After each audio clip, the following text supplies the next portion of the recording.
Hi. പ്രഗ്നൻസിൻ്റെ സമയത്ത് അമ്മമാരുടെ physical ഹെൽത്തിൻ്റെ ഇമ്പോർട്ടൻസ് എത്രത്തോളം ഉണ്ടെന്ന് നമുക്ക് എല്ലാവർക്കും അറിയുന്നതാണ്. So what about mental health? അതിൻ്റെ ഇമ്പോർട്ടൻസ് എത്രത്തോളം വലുതാണെന്ന് കാണിക്കുന്ന ഒരു സ്റ്റഡിയാണ് നമ്മൾ ഇന്ന് ഡിസ്കസ് ചെയ്യാൻ പോകുന്നത്. So this is A very recent study 2025 ഫെബ്രുവരിയിൽ പബ്ലിഷ് ചെയ്തതാണ്. So for this study 2020 Jan തൊട്ട് 2023 ഡിസംബർ വരെയുള്ള ടൈം ഫ്രെയിമിൽ ജനിച്ചിട്ടുള്ള 16,229 കുട്ടികളെ സെലക്ട് ചെയ്തു. ദാറ്റ് ടു 2 വയസ്സ് വരെ പ്രായമുള്ള കുട്ടികൾ.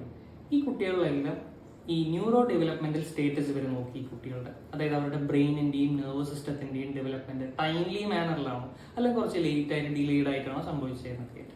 ഇതേ സമയം തന്നെ ഇവരുടെ അമ്മമാരുടെ മെറ്റേണൽ ഡിപ്രസീവ് സിംറ്റംസും പിന്നെ ആൻസൈറ്റി സിംറ്റത്തിനെയും അസസ് ചെയ്യാൻ വേണ്ടിയിട്ട് പല ക്വസ്റ്റ്യനേഴ്സ് വെച്ചിട്ട് ചെയ്തു.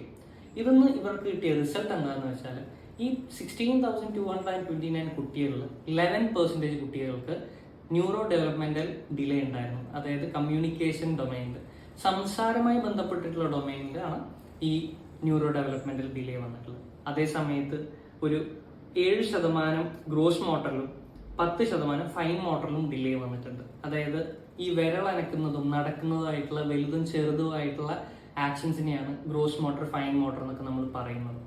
അതിലടക്കം ഇവർക്ക് ഡിലേ വന്നിട്ടുണ്ട്. സ്റ്റഡി അവസാനം കൺക്ലൂഡ് ചെയ്യുന്നത് എന്താണെന്ന് വെച്ചാൽ ഈ അമ്മമാര് കൺസിസ്റ്റന്റ് ആയിട്ടുള്ള രീതിയിൽ മോഡറേറ്റ് അല്ലെങ്കിൽ സിവിയർ ആയിട്ടുള്ള രീതിയിൽ സ്ട്രെസ് ആൻഡ് ആൻസൈറ്റി എടുക്കുന്ന അമ്മമാരുടെ കുഞ്ഞുങ്ങളിൽ ഈ ന്യൂറോ ഡെവലപ്മെന്റൽ ഡിലേ വരാനുള്ള chance are very high. So എനിക്ക് പറയാനുള്ളത്, ഏതെങ്കിലും പ്രഗ്നന്റ് ആയിട്ടുള്ള ലേഡീസ്, അമ്മമാര് കൂടുതൽ ആൻസൈറ്റി അല്ലെങ്കിൽ ഡിപ്രഷൻ അങ്ങനത്തെ കാര്യങ്ങളിലൂടെ കടന്നു പോവുകയാണെങ്കിൽ talk to your friends, family or seek help.